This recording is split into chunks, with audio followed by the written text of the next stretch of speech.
Since 1948, the sights and sounds of world-class sports car racing have filled WatkinsGlen, New York. Formula One, Can-Am, sports prototypes, endurance championship cars. Where Ferrari battled Corvette for world supremacy and mere mortal drivers became great racing legends. Today's world-class sports cars are built of unobtainium with exotic power plants, costing $500,000 or more. And they square off in IMSA's Camel GT Prototype Series in today's running of the 9th annual Camel Continental.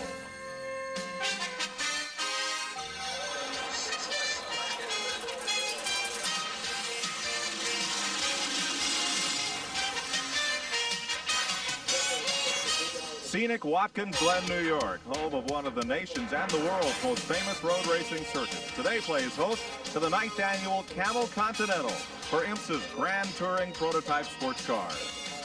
Hello everybody, I'm Mike Joy along with Neil Bonnet, and today you'll see something a little different on TNN. Some of the most technologically complex, exotic, and fastest race cars that run on a closed course anywhere in the world. Mike, I tell you what, we're so used to seeing stock cars with stock blocks, 1 4-barrel carburetor.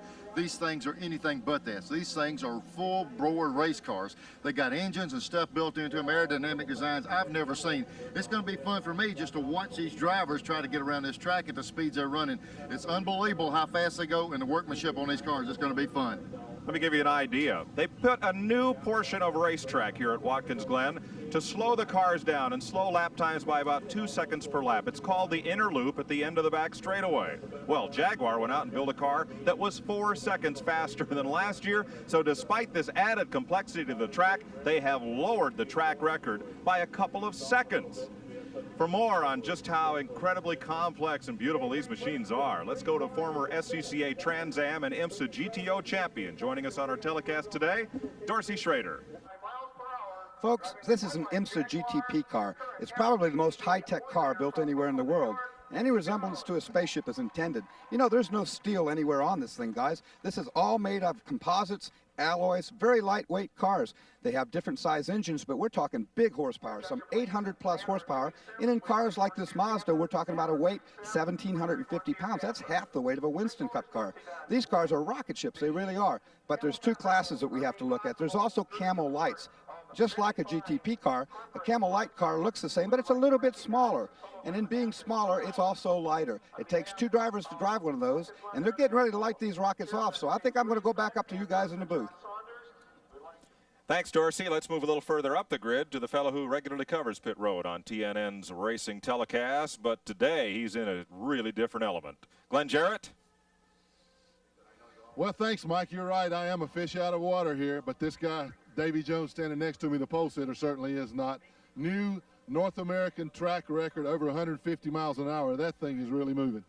It really is. I think the whole Bud Light Jaguar team this weekend, you know, we arrived on Tuesday, we had a test, and we came away just with loads of confidence, improved the car on Friday, and to have the pole with a new track record and all, it was just great for the whole team, and where else to do it but upstate New York at WatkinsGlen.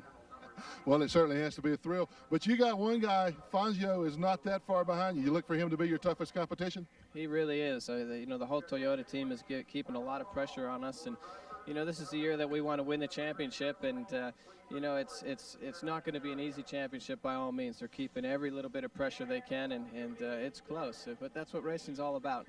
Well, he certainly knows what it's all about.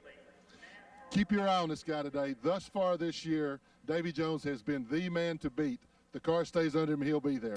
We'll be right back after this message. Welcome back to WatkinsGlen, New York. Dorsey Schrader's joined Neil and me here in the announce booth. And he has more laps around this race course than most any driver here this weekend. Let's have him take us around and show you what makes this course so unique.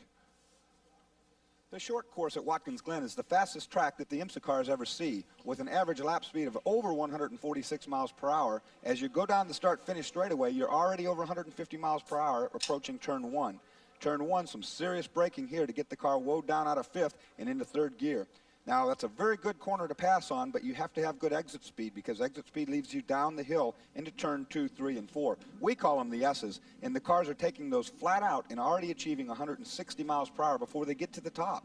Now they accelerate down the straightaway into the new part of the course. They call this the inner loop. It was designed to slow the cars down, but the GTP cars are actually going faster than before the loop was there. They approach that corner at 190 miles per hour in 5th gear. They only have to go down into 4th to get through that. They call that turn 5, 6, 7, 8 now. As you leave that turn 8, you go into turn 9, which used to be turn 5. Now it's turn 9, so you go down that hill, and we're running on the short course because this is a NASCAR weekend. So we'll eliminate that whole bottom part, which is the toe of the boot, and we'll go down the straightaway into turn 10. The only left-hander on the course. It's extremely fast with a very short straightaway between 10 and 11. 11 is the corner that comes onto the pit straightaway. It's a very rough corner, and you're going to see these cars bouncing around through there. You have to get through turn 11 very quick because it sets up the pass that you need on the start-finish straightaway entering turn 1. Getting set to go racing. There's the Mazda GTP being pushed off, and the Nissan. As we'll take a look at the starting grid here for the 9th annual Camel Continental for IMSA GTP cars at Watkins Glen, New York. On the pole, fastest lap ever recorded on any road race course in North America, 150.335 miles an hour, Davy Jones in the Bud Light Jaguar.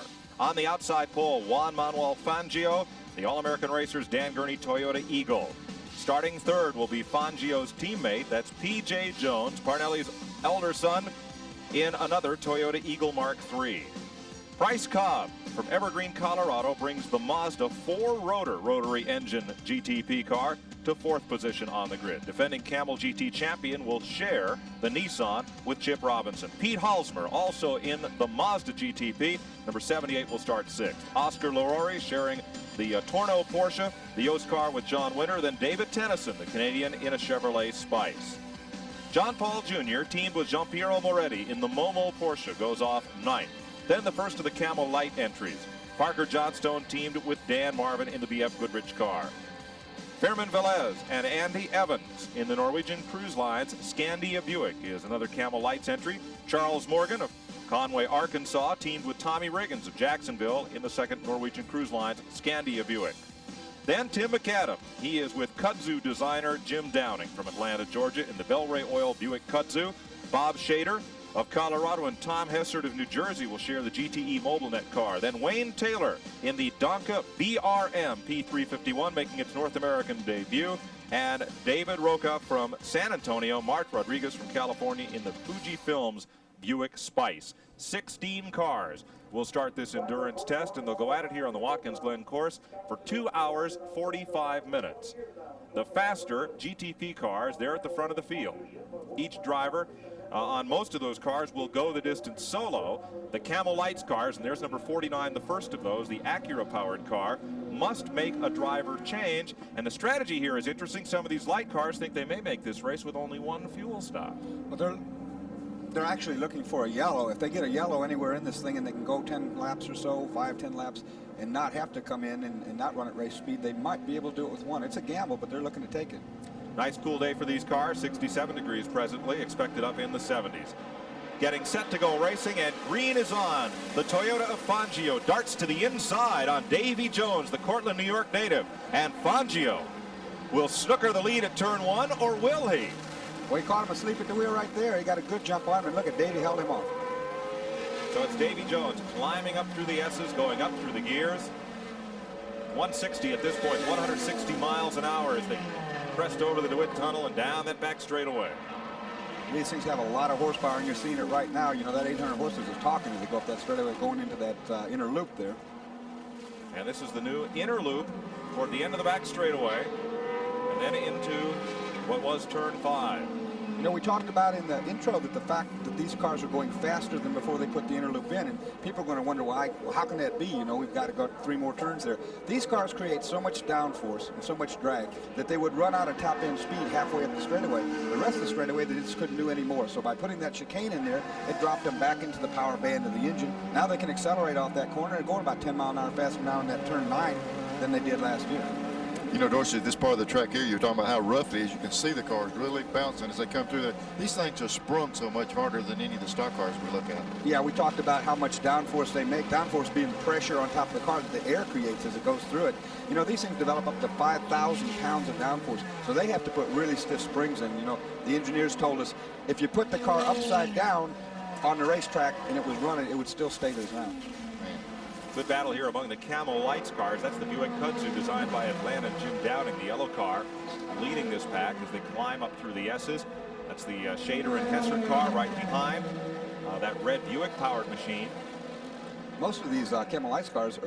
Brabham has missed the chicane, or rather the inner loop, at the end of the back straightaway and is off the course. The defending Camel GT champion has completed but one lap.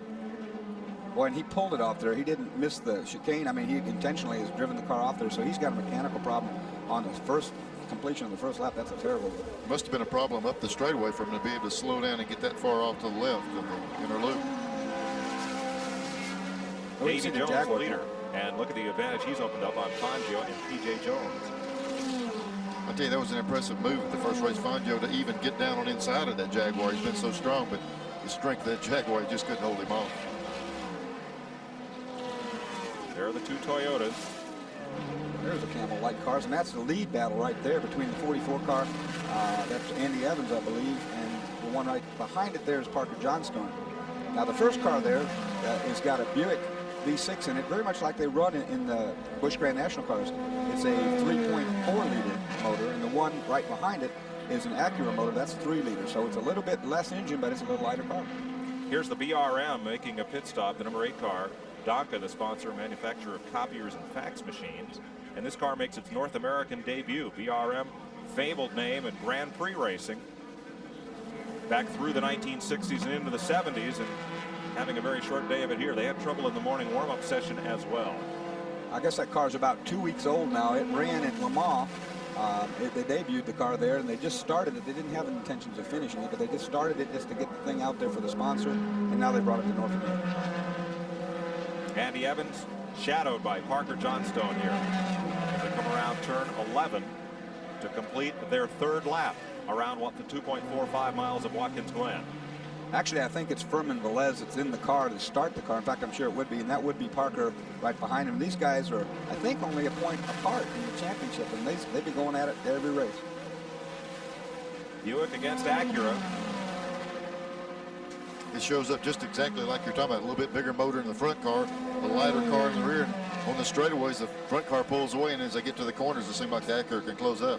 Yeah, there we got Brabham in the pits. He must have got it back here, so they've got the front and back off of it. That doesn't look too good. Pointing behind the wall. Well, I think we're looking at the T car back there. Back there along pit road. Well, the reason they would do that, they might be taking a part off of that spare car to bring it out there to Brabham. Let's find out from Glen Jarrett. Well, I'm in the Nissan pit. This is Kaz Kastner. He's the team manager. Do you know what the problem with the car is yet? I just said that he heard something bang in the back, and that was the end of it. So you're going to get the other car now? Well, it's not really. I can't imagine them allowing us to start the other car. The other car is here, but I can't imagine them allowing us to enter it. All right, so you're just going to try to get the car now? You think you'll be able to fix it? No idea what's wrong with it. Absolutely zero idea what's wrong with it. Just all of a sudden there was a bang in the back, and he pulled over. It's just, we've been so reliable today, it's pretty hard to take, because we really don't know what happened at all. Well, they're just as much in the dark as we are. They're just going to have to wait and see. Thank you. All right. And here one car moving very slowly past start finish as well. That's the number 15 car. That's a top. No, I think that's 45. That's Tommy Riggins' car, teammate to FERMIN VELEZ. Charles Morgan and Tommy Riggins going rather slowly here. Only 5 laps into a 2-hour, 45-minute race. Boy, that gives you an indication of these cars. When they talk about endurance runs, they're shocked when one of their cars falls out that early because there's so much reliability built into them. And I'm sure they don't have any idea what's wrong with that thing. It's highly unusual, for those guys to break like that, particularly on the first lap. It almost does tell you something catastrophic in the back end of that car because they are so reliable. Davy Jones, the leading Bud Light Jaguar, the XJR14, and they've had such a wide variety. Look at that thing bounce as it comes down through there to turn number 10. Now Saturday when we saw the Busch Grand National cars here, they sailed through that area, didn't have near the downforce of these Camel GTP machines. It is Jaguar, Toyota, and Toyota at Watkins Glen. Davy Jones continues to lead here at Watkins Glen, New York. Let's go to pit road and Glen Jarrett. Well, Mike, we're standing by in the Nissan pits to update that situation with Jeff Brabham. Kaz Kastner said earlier that he didn't think they would be allowed to start the 84 car, the backup car. However, they are going to be able to do that. I talked to some people, and they said it would be okay.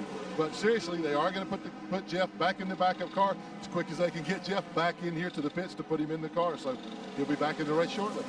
Last season, Nissan started 2 cars in just about every race, as both Brabham and Chip Robinson from New Jersey contested for the Drivers' Championship.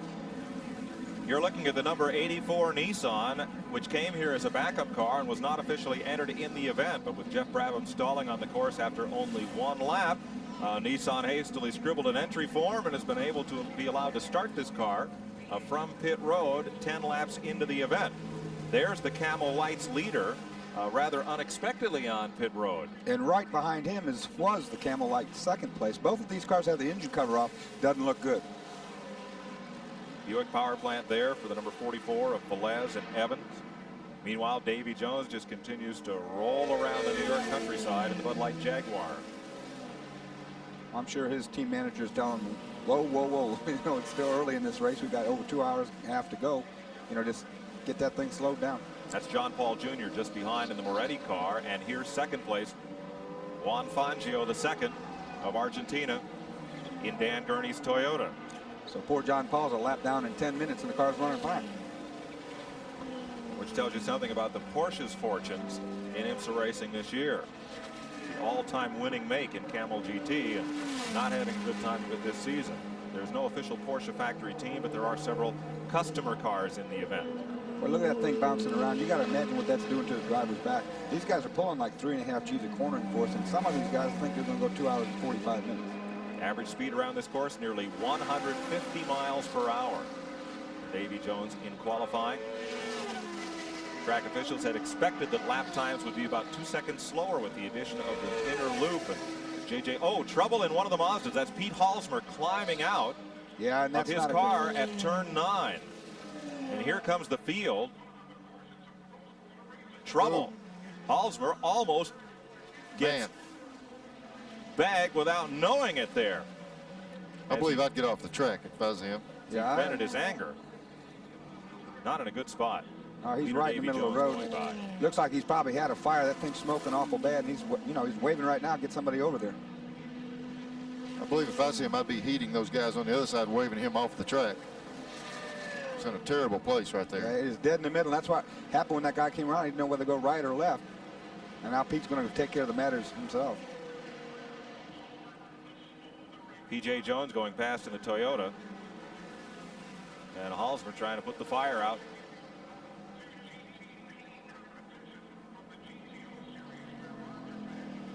Well, a tough place to be stopped, and this may prompt a full course caution flag here at Watkins Glen. There's the teammate Bryce Cobb going past. We'll be right back. Let's have another look at what happened to Pete Halsmer in the Mazda. Here he's sliding the car around, and that cockpit is filling with smoke. Yeah, he's trying to get out of there as fast as he can. You can see him moving around in there. He threw the car sideways and just locked it down because he's afraid it's on fire and he wants out. So Halsmer gets out of the car, climbs out, and now seems to be looking for help, somebody with a fire extinguisher. I'm pretty sure Pete can't see where he's going right now. His eyes are probably filled with smoke, and he's stumbling back, or he looks like he's stumbling back. He wants somebody to come help him. And a lot of traffic still out on that racetrack, and until that clears, nobody's going to come out to his aid. Well, you look at the 2 cars behind, they almost hit each other trying to avoid him, and then one had to go left and one had to go right, and the one that went left had to get in the grass to keep from hitting Pete. So Halsmer okay, but the car is in a bad spot. Let's go to the Nissan pit. Here's Glen. Well, I'm standing by with Jeff Brabham. Jeff, do you know yet what happened to the car? Well, something let go in the engine. It was a pretty major blow up. So, you know, it was just unexpected. I was going down the back straight, and I suddenly noticed that it was slowing a little bit. And by the time I looked at the gauges to try and see what was going on, it just let go. And so I just, you know, tried to park it as far off the racetrack as I could. Well, obviously, Chip Robinson must be in the backup car now. Do you have plans to get in that car later on? Well, I didn't. I mean, I got changed, as you can see, but now I've got to run back and get changed again. And I think you know, the team did a great job of getting that car out and try and pick up some manufacturer's points. Unfortunately, from the driver's point of view, I won't get any points. But, you know, we'll go out there, see if we can get this car to the finish line and try and get something good out of this. Well, better luck. We won't detain you any further. He needs to go change clothes again. Okay, thanks. The defending Camel GT champ Eligible only in the first car he drives for driver points, but Nissan trying to put some on the board as they compete with Jaguar, Toyota, and Mazda for the Manufacturers' Championship.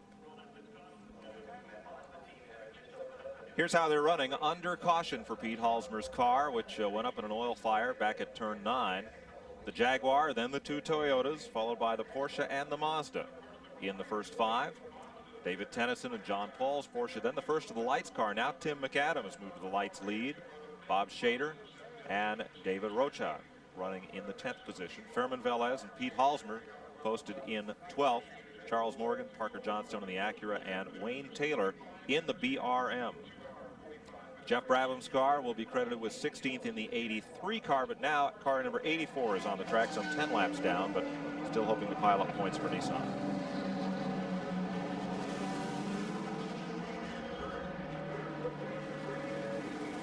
Davy Jones gets a big jump on the start. Here come the 2 Toyotas, Fangio and P.J. Jones right behind. Then the number 7 Porsche for Oscar LARRAURI. That's the red, white, and green car to the inside of Jones, taking the line away. You saw P.J. move over, too, to give that to him, because you want to get that worked out before you head up that hill. That way you can go run that straightaway. If he had stayed side by side, they both have been slow.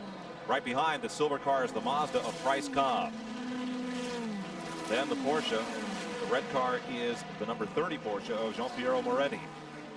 Through the inner loop, back to turn 9. You know, Davy was not going to let anybody get close to him. Did you see that restart? I mean, he jumped in that throttle as soon as the pace car pulled over. He already had a good advantage. I think there was a lap car right behind him, one of the Camel lights that was a little slow coming up to speed, and that gave Davy a big jump down the front straightaway. There's Fangio in the 2nd spot in the Toyota. And back up front with the leader down at turn 1. Can you imagine the kind of speed he's carrying through there compared to what the stock cars ran yesterday? Yeah, you know, the stock cars, you just really got to get them slowed down to even think about entering the corner. And these things, with all the downforce, they're just flying through the corners. Good race for 3rd place now. Jones having to contend with a mirror full of Bryce Cobb, Evergreen, Colorado driver. This is one of the best performances for the Mazda we've seen this year. This track must just suit it real well because it's a momentum type of car. It doesn't have a lot of torque. It's got a lot of horsepower, and it needs to keep its speed up to keep the track going. Let's go to Glen Jarrett. Well, Mike, I'm standing by with Pete Halsmer, driver of the Mazda that had the problem there. Pete, things got a little hot out there. What happened? Yeah, I wasn't sure what was going to happen. I started seeing a little smoke on the left side of the car, and I was afraid maybe we had an electrical fire, so I looked trying to find a corner station to stop by in case it was going to catch on fire. And it got too smoky in the cockpit before I could get stopped. I just had to lock the brakes up because I couldn't see anything. I couldn't see where I was going. We ended up stopping right in the middle of the track coming off of the fast corner at the end of the back straight, so it was really a bad spot. And I have to credit somebody in a Camel Light car really helped me out because when I jumped out of the car, they just missed me, and I really appreciate it. But it turns out something happened. I guess on the motor, a pulley or something came off and stopped turning the water pump and overheated the motor. So it's just one of those things that happened. The car was running pretty good. We were pretty pleased with it. We want to see how we could do in this race, but you know, we'll have to come back again. Well, how do you like the new course with the new design back there on the inner loop? Well, it's helped a little bit because now if you have a problem in the braking area, you don't just go flying off at 180 miles an hour into the weeds back there. But it's still, that corner for us is still just as fast as it was before because our cars go through the chicane so quick and they're up to speed in the corner. So they need to still look at trying to reduce the speed in that corner or making more protection for that corner on the outside. But I appreciate them trying. You know, they're trying to do what they can each time. If they keep making improvements each time, it'll get better. Okay, better luck next time. Let's go back upstairs to Mike Short. Thank you, Glenn. Tough, short day for Pete Halsmer. Davy Jones in the leading Jaguar, and here slowing down is P.J. Jones, no relation, in the 2nd Toyota. Rolling very slowly down to turn number 1. And a big puff of smoke from the 2nd Nissan, number 84, Chip Robinson. That doesn't look good either. I was just fixing to say that would pay off for Nissan getting back in with the other car, but I don't know if they're going to be able to make it either. Looks like turbo. It could be turbo. It's definitely oil coming from the turbo, and that can be just the turbo itself losing the seal, or it could be a upper end cylinder problem. Whatever it is, it has been a horrible day for the defending constructors and drivers champion Nissan. Davy Jones continues to lead the Camel Continental over Juan Fangio and Oscar LARRAURI. We'll be right back. P.J. Jones' car being pushed off the course while teammate Juan Fangio sits in second place. Let's go to the Toyota pit. Glen Jarrett. And I'm standing with one of the most famous names in motorsports, Dan Gurney, who owns this Toyota team. Do you know what the problem with PJ's car is yet? I'm still not sure, so until I hear more, I really don't know. 25 years ago this weekend, you won Le Mans with A.J. Foyt. Bring back fond memories? Oh, you bet. That was terrific. Well, I can remember when this guy used to go to Riverside with the stock cars every year. It was not a question of who was going to win. It was who was going to finish second to this man, Dan Gurney. Too bad we can't turn the clock back, right? You miss that driving? Yeah, sure. Yeah. All right, he's happy, though. He's got one of the quickest cars out here. All race long so far, he's been timing the Jaguar car of Davy Jones and his car of Juan Fangio, seeing how quick he is making up the ground on him. They never give up. This man is a racer extraordinaire. And they've done well this season, and since building this new Eagle Mark III, they call it, out of the All-American Racer shops in Santa Ana, California. That race used to be the Motor Trend 500 out of Riverside, and they nearly renamed it the Dan Gurney 500 after he won it from the Wood Brothers so many times. You know, you talk about that, he won it for years, and then he came back and drove, I think it was Osterland's car with Earnhardt that time. Just years and years later, Dan almost won the race, had a little bit of a mechanical problem, but that was after he retired for years. One of the smoothest ever to step behind the wheel of a stock car, a sports car, or an Indy car. Dan Gurney, and now a great team manager. With this man, Juan Fangio, second-generation driver. His uncle, of course, the world champion several times over. Namesake, soldiering along in second place here. The Jaguar has been the dominant or fastest car this season, shattering the track record here in Watkins Glen despite the addition of the new inner loop. But the Toyota has been fast and it's been reliable, and Fangio has really matured as a driver. There's that inner loop section we spoke of. You know, we talked about that inner loop with the stock cars. These guys go from 190 miles an hour down to about 110 or 20 to go through. The stock cars go from 150 miles an hour down to probably about 50 miles an hour. You know what's unique, they were talking about earlier, the key is they get out of that area and still travel through turn 10 as fast as they did before. It doesn't really slow them down through the corner. Now, the acceleration on these cars is so awesome that when they get out of that chicane, they just put the pedal down and it goes faster than it did before. The Toyota pit stop. 4 tires and a load of fuel. 1 center locking lug nut holding each of those wheels on. That getting hammered home. Wipe of the windshield. Fueling completed. The car is down. Chunks into gear. The car stalled. And is pushed away. Juan Fangio, the second place car, back into the event after a quick pit stop by the All-American Racers team.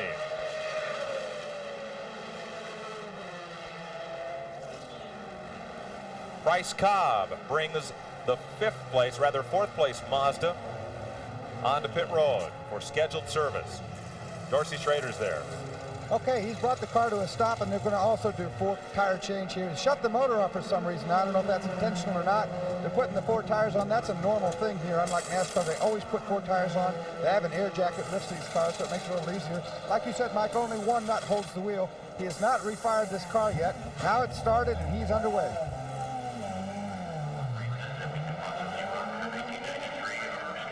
Bryce Cobb back down pit road as the first round of green flag pit stops continues here.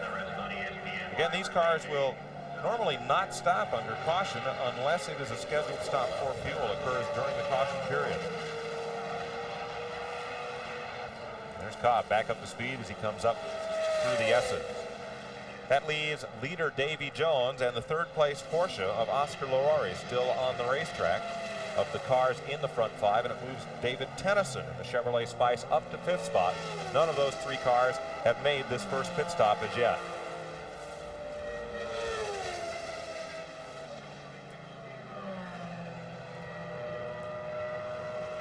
I look at Davy Jones as he comes up the back straightaway and heads for the inner loop. Officially turns 5, 6, 7, and 8 on the short course. You know, Mike, he comes sailing out of the thing. You know, we heard him say that they could go through that corner wide open again, And he comes out there, look like he's never slowed down. Coming up on the first green flag pit stop for race leader Davy Jones. If you've just joined us, he has led every lap of Camel Continental 9, a 2-hour 45-minute timed event, 150 minutes for the Camel GTP contenders. And here is the pole sitter, track record holder, and race leader on pit road to Tony Dow's crew. Dorsey? Bud Light Jaguars come to a stop here. Now, we've been waiting for him for 3 laps. This car's got a computer on it, guys, and Davey was waiting for the thing to run out of gas. He knew he could make those 2 more laps. If he had caught a caution lap on this last 2 laps, that would have been a big, smart thing to do. But this thing has a radio signal sending telemetry back to this pit. These guys know exactly how much fuel's left. Right now, they're down to about 2 quarts, so they're in here solid. It looks like a good stop. They got all the tires done waiting for the fuel, and it's getting ready to go. And he kills the motor, guys. The motor's dead, and they're trying to pop start it right now. It's not starting. It's not starting. There, he's got it fired, and he's out of here. That is the only bit of misfortune the Jaguar has suffered this entire weekend. Looking for Fangio to come around. There is the second place car, who has already made his pit stop, and by the length of the front straightaway. Davy Jones will maintain the lead as Fangio comes past, with both the lead cars having made their first of what's expected to be 2 pit stops. The number 84 Nissan comes into the pits. Chip Robinson exits, and defending Camel GT champion Jeff Brabham climbs behind the wheel. This car started the race 10 laps down after Brabham, starting the team's first car, went off on the first lap with engine woes. Robinson fired this car from the pit lane, got it into the race, and now Brabham will take over. Not eligible for driver's points, but trying to pile up some manufacturer's tallies for Nissan, who is currently 3rd to Jaguar in the manufacturer's points by only 2 coming into the event here at Watkins Glen. Tim McAdam of Greenwich, Connecticut comes onto pit road. The man holding the signboard designed this car and will replace McAdam as driver. Glenn? Well, Jim Downing is helping Tim McAdam get out of the car. The car has been jacked up again. They'll change 4 tires. Downing is crawling into the car right now. One of the driver's primary responsibilities, the guy getting out, is to help the other guy get in, get buckled up. So he's still got his work to do. These guys have run an awfully good race so far, leading their class in the light division. So I'm sure that Downing was really anxious to get in there to see if he could widen that lead a little bit. We'll try to get a word with McAdam as soon as they get him down and get him away. So Jim Downing, former IMSA sedan champion, and then the man who created and was the first champion of the Camel Lights class, climbs aboard as we have a look at this race for 3rd place. John Winter in that red, white, and green Torno Porsche 962. But Davey just drove around him on the outside like a windmill. Yeah, Davy Jones scooted on by. Now there's the 4th place car right behind Winter. It's the Mazda of Price Cobb. So there's 1st, 3rd, and 4th. That's some stick when you can get out there on that outside with all that dirty debris and rubber out there, and the car doesn't get loose on you. You got some stick. Here's that battle. 2nd place car coming up on them. Juan Fangio has kept the race leader in sight. Now you'll see Fangio come into the picture top of the screen. No, he comes to pit road. And he'll get 4 tires from the All-American Racers crew. Well, that'll be the last stop for Fangio. That's his 2nd stop.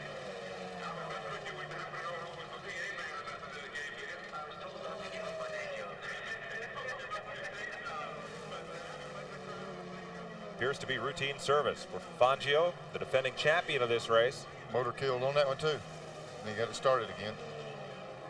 And now he should be able to go the distance from here with that 2nd pit stop having been completed. Big sun-drenched crowd on hand here to watch the IMSA Camel GT cars run at Watkins Glen. Our coverage continues after this. Juan Fangio in number 99 Toyota has taken the lead from Davy Jones, the first lead of the day, and it came back at the inner loop, a place where Jones had trouble just some 5 laps or so back. And now the Toyota begins to pull away. Well, we saw him make that slip before, and it looks like he's made a slip again. This could be a brake problem. You know, I don't know why that car would get off like that and slow up this much. So maybe he's got a brake problem. Don't know. So Fangio, the new leader. There's Jones top of your screen in the Jaguar. And he has dropped back some 5 seconds from Fangio and is continuing to lose ground. I think that car's hurt. You saw he wasn't on the racing line. They're going to pit him. They'll bring Davy Jones in this time. He had just made a pit stop not long ago. Fangio is now the length of the short straightaway out back. And that's just Ahead of 2 Jones. laps. 2 laps, he pulled that lead on him. Well, deja vu. Last year, Jones led a good part of this race, had suspension trouble, and Fangio picked up the victory. Here's what happened. There is Jones way off the course at what they call turn 7 in the midst of the inner loop. Now here comes Fangio, the second white car in the picture, coming around to the outside. Is this the old tortoise in your hair technique? You just run them till something happens. Just a bit. Here's Jones on pit road. Oh, look at the rear. Did you see that rear wheel? The rear tires are locked up on that car. It's got a brake problem. I think it's only got rear brakes, no front brakes on that car at all. Let's find out. Glenn Jarrett. Well, that looks to be the case, guys. He slid the car. The rear wheels were locked. The front tires were not. They've got one tire out here to change. It looks like they're going to do the left front. They had brought another nose piece out here. They thought he might have damaged it, therefore causing some of the problems he was having back there. Right now, I don't think they really know what's going on. They're getting ready to take the nose off the car. This is going to kill any chance he's got for victory. Repair work continues on the Jaguar that has dominated this race as Fangio soldiers on. Boy, this is what Fangio needs for his point lead, too. I'll tell you, this is going to really break it up a little bit. Davy Jones returns to the race unofficially by our tally. He has lost 5 laps to the new leader, Juan Fangio, in the Toyota. That'll drop the Jaguar back to 4th place. And here's Fangio in the pits for what should be the final stop for Dan Gurney's team today. Glen is there. Well, Mike, they're taking no chances this time. They're making sure that they do everything right. They've got a 6-lap lead, so there's a 5-lap lead, so there's certainly no inordinate amount of hurry here. I talked to Dan Gurney. He said we're just going to make sure that everything is right. He's down in a way a very good pit stop. No problems here on Juan Fangio's car. Well, truly a case of the race coming to them. Davy Jones dominated this race. Fangio remained within striking distance and often within sight of Jones' Jaguar. When the Jag had misfortunes with that left front hub assembly, Fangio capitalized and now enjoys a wide margin. When we look at Fangio's car, you look down the side of it and it seems like it's all greasy and real dirty and dark. And a Winston Cup car, you know, we'd almost be sure it was an oil leak there, but this has got carbon fiber brakes. And those things make such a mess of the car that what you're seeing there on the side of that car, where you can't hardly even see the white on it anymore, is carbon dust all the way down. You can see it on this left side shot here. Now here's the leader in Camel Lights on pit road. They enjoy a 5-lap advantage over the FERMIN VELEZ Andy Evans. Scandia Buick. That's just a safety move, I believe, there, Mike. Just top it off of fuel, make sure they're okay. Fangio at turn 9. Can't get it cranked. Well, that safety stop may be a problem stop. I tell you, that's what I didn't understand a while ago. They've got all those crew members, and every time we've seen a car not crank, 3 guys get out there and push. I'd have the whole gang on that thing getting it going. Well, here come a couple more. This has got to be heartbreaking. You got the lead, you come in for a splash of gas to finish the race, and the car will not restart. I don't see anybody jumping that wall helping. No, Fangio the race leader. And this could be the final lap. IMSA starter Jim Sidley has checkered flag in hand. And Davy Jones in the Jaguar, who dominated this event, made 2 pit stops without surrendering the lead. May have to settle for 3rd. He's closing fast on Price Cobb, but time is running out. To the inner loop for the final time today. Juan Manuel Fangio from Argentina to extend Toyota's Manufacturers Championship lead in the Camel GT and the driver's point lead as well.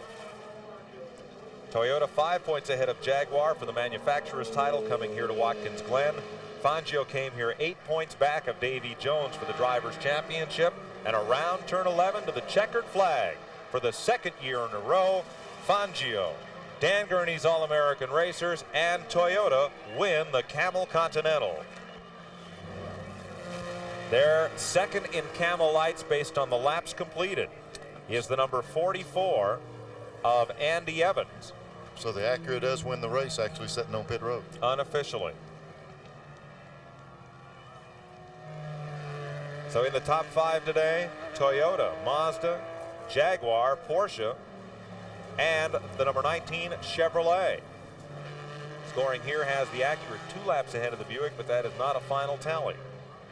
Juan Fangio will go to victory lane with a Toyota, but will it be Acura or Buick that joins them as the Camel Lights winner? Stay with us. For the second year in a row at the Camel Continental, Juan Manuel Fangio is in victory lane. Glen Jarrett's with him. Well, Mike, for the 4th time this year, the 11th time in his career, every time Toyota has won, this man has done it. Congratulations, Juan. Great job. Thank you very much. And I want to say thank you to Toyota, TRD, and all the guys from All American Races, because this I was very concerned about how consistent it was possible to be during the full race. And the car was exactly the same from the beginning to the end. You know, that really means so much for the driver. So, you know, thank you to all the team, because they make it happen. Well, this racetrack has been very good to you. Patience and consistency has paid off for 2 years in a row. Yes, definitely. And, you know, I feel wonderful because we were working during the full week looking for the same thing, and we got it. And you know, it's great because the team is working so hard, so it's, you know, that feel everybody great. So I feel very happy about it. Well, I imagine you're ready to go out and do a little celebrating now. Yeah, of course, and maybe came back home to meet my family. They are waiting over there, so I will be there today. Okay, back upstairs to you, Mike. Thanks, Glenn. Fangio and the Toyota team will benefit from that $80,000 Camel Pyramid bonus for winning here today. Let's go to Camel Lights victory lane. They've sorted it out. Dorsey? Well, Parker Johnstone and Dan Marvin are here with me. Guys, what a race. You guys broke down early, then fixed the car. The other guys broke down, went back and forth. Last lap of the race, the thing gave up ghost on you. And I understand as we sit here right now, you've won the race in victory lane. Well, I tell you, sometimes you're the bug and sometimes you're the windshield. Today we were both. The guys at the Acura BF Goodrich Contact team put together a great car. The tires especially are really the key, I think, to our victory today. The BFGs were fantastic. Acura came up with some more horsepower to get us closer to the Buicks. And Dan and I have just been working real hard this weekend to get the Acura car back on victory circle after Mid-Ohio and New Orleans. And today we started out real strong this whole week with the pole. We had a great warm-up this morning. In the first lap, we had a fuel regulator fail on us. The guys got it fixed in a couple laps. We got those laps back, and then Dan put it back into the lead on his stint. And we just wanted to put some fuel in at the end to make sure we got to the checkered flag without any problems. And the car came in dead, but we still had enough of a lead because of Dan that we got the checkered flag, and we're real happy about that. Here's how they finished up today. Fangio and Toyota the winner. Price Cobb second for Mazda. Davy Jones third for Jaguar. Oscar LaRaurie fourth for Porsche. And David Tennyson, Chevrolet Spice, finished fifth. In sixth, the Porsche of Jean-Pierre Moretti and John Paul. The winning Camel Lights car, the Acura of Dan Marvin. In eighth, Vermin Velez and Jim Downing Buick-powered cars. Jeff Brabham soldiered home 10th for Nissan. David Rocha, Bob Schader, Charles Morgan, P.J. Jones, and Pete Halsner all ended the day in the garage area, as did Wayne Taylor's VRM and the car Jeff Brabham started, the other Nissan. Neil? Mike, this is just a perfect example. The fastest car doesn't necessarily win in racing. That's why people come out. You don't give it to them because they're quick. They got to run all day long, and they just work their way all day and pull the win off. There's a happy Dan Gurney celebrating Fangio's second straight win in the Camel Continental. We're on tape from WatkinsGlen, but stay with us on TNN. Next, we're coming up live with the X1R Firecracker Busch Grand National Race at Volusia County Speedway, Barberville, Florida. For Dorsey Schrader and Glen Jarrett, Neil Bonnet, I'm Mike Joy. Goodbye from WatkinsGlen. Stay tuned.